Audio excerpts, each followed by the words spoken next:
Oi gente, tudo bem? No vídeo de hoje a gente vai discutir aqui sobre as questões, tá? Os exercícios da primeira apostila. Vou abrir aqui para vocês. Só um pouquinho.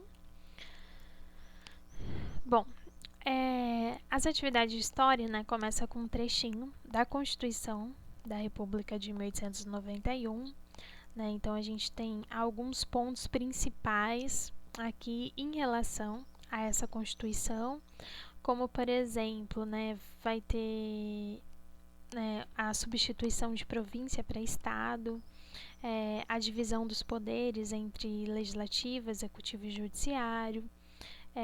O presidente, né, ele vai exercer o cargo por 4 anos. Nesse primeiro momento, né, dessa Constituição, não existia, gente, a reeleição. Né? Hoje a gente tem reeleição, mas nesse período, em 1891, não tinha a reeleição presidencial. O presidente e o vice, eles eram eleitos, né, por sufrágio direto da nação.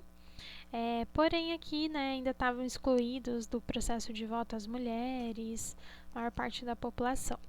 A gente vai ter aqui, então, vocês leiam com bastante atenção, com bastante calma, os artigos aí da Constituição. E aí ele pergunta, né, a primeira Constituição republicana foi promulgada em 1891 e trouxe significativas mudanças na estrutura política, a exemplo da extinção do poder moderador, né, do Conselho de Estado e da vitalicidade do Senado. Não perdendo de vista tais mudanças, o fragmento permite afirmar corretamente que a Constituição Republicana de 1891, aí a gente tem 4 opções, né? Transformava o Brasil em uma república presidencialista, tendo como chefe de Estado a figura do presidente, cujo poder é vitalício. Vitalício quer dizer que ele vai ser presidente pro resto da vida, né? Vai morrer, vai ser presidente até o dia da sua morte. A letra B. Instituiu um modelo de república cujo poder se concentrava-se nas mãos de um imperador. Então, aqui a figura principal, né, quem vai governar o Brasil a partir dessa Constituição vai ser o imperador. C. Permaneceu com um modelo monárquico como forma de governo, garantindo às províncias mais autonomia política. Províncias. O que está falando aqui esses artigos da Constituição? E a letra D? Adotou o presidencialismo como forma de governo, o que trouxe grandes mudanças em relação ao regime político anterior, entre elas a extinção do poder moderador e a separação entre igreja e Estado. Então, essa questão aqui tá bem fácil, hein, gente? Quem errar, pelo amor de Deus, né? A gente vai ter problemas aí. Olha só. Então, temos os artigos, né, trechos de alguns artigos da Constituição de 1891, né, que falam aí sobre como que vai funcionar essa república a partir desse momento. Então, leiam com calma as alternativas, lembrando que é só uma a resposta correta. A número 2, né, ela tem essa charge assim que eu adoro, inclusive, falando sobre a República Velha, mais necessariamente a República Oligárquica. Aqui a gente tem uma mulher, não sei se vocês conseguem ler, mas aqui na barra, né, do vestido dela está escrito soberania, então ela representa aqui a soberania. Aqui a gente tem a urna. Aqui a gente tem o político carregando o eleitor, que está como se fosse aqui, né, com uma cabecinha de burro. Então, a gente tem essa charge que remete perfeitamente, né, a uma das principais características da República Velha. E aí, no contexto dessa Primeira República, o aspecto político presente na charge ficou denominado como? Como que recebeu esse nome aqui, né? Servidão, caudilismo, voto de cabresto ou presidencialismo? Essa prática política, né, que foi assim a principal característica dessa república oligárquica. Como que recebeu esse nome? Então também está bem tranquilo, só vocês marcarem aí. O número 3, a gente tem 2 textos para vocês fazerem, na verdade um texto, né, o texto 1 mesmo. O texto 2 se refere a uma imagem.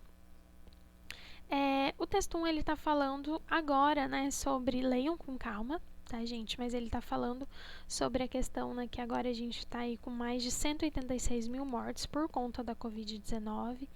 E aí ele remete a um fato, né, que muitas pessoas estão com medo, não querem se vacinar. Muitas pessoas disseram que não vacinaram já, né? Falam muito aí sobre a questão do movimento anti-vacina, né? De pessoas que são contra a imunização.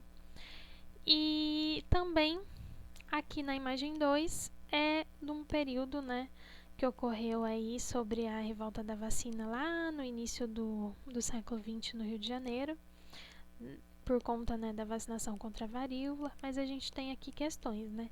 Agora o Covid-19 a gente sabe o que é, né? Sabe do perigo desse vírus, né? Olha o tanto de gente que já morreu, né?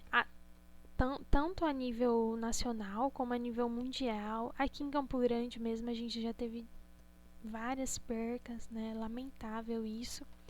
E aqui no texto 2 essa imagem, né, falando da revolta da vacina lá de 1904. E aí, a gente tem assim: os textos a seguir se referem a mobilizações de grupos sociais que se posicionaram contra a vacinação em contextos históricos diferentes. Então, assim, lá em 1904, a gente não tem a informação que nós temos hoje, né? Vamos pegar, por exemplo, o acesso à internet, né, que a gente consegue, né, ter um conhecimento de uma forma muito rápida. A letra A. Explique a maneira como a insatisfação popular com as medidas sanitárias se justifica em cada documento histórico. Então, aqui são duas respostas, né? Você vai falar sobre a insatisfação popular, né, com essas medidas sanitárias em relação à vacinação. Aqui lá, nessa imagem 2, de 1904, né, sobre a revolta da vacina, e o texto 1 que está falando aqui sobre o movimento antivacina hoje, né, em 2021, tá? Então, você vai falar sobre como que essas pessoas, né, tinham essa insatisfação sobre essas medidas sanitárias, como que ela se justifica no documento 1, que é o texto 1, e no documento 2, que é essa imagem. A letra B. Em relação à charge, a vacinação esteve voltada para todas as camadas sociais? Né? Baseando-se em quais elementos você elaborou a sua resposta? Será que foram todas as camadas sociais, desde as pessoas mais ricas até as pessoas mais pobres? Ou foram só as pessoas pobres? Por quê? Quais eram as medidas, né, que o governo do Rio de Janeiro estava tomando lá no início do século XX? Será que tinha alguma relação, né, com o processo de modernização do Rio de Janeiro, né, com o fim dos cortiços? Enfim, né? Vocês vão responder aí a letra B, tá bom, gente? E qualquer dúvida também que vocês tenham em relação às questões, é só entrar em contato comigo pelo Facebook, pelo Messenger, tá bom? Um abraço, um beijo, bons estudos a todos!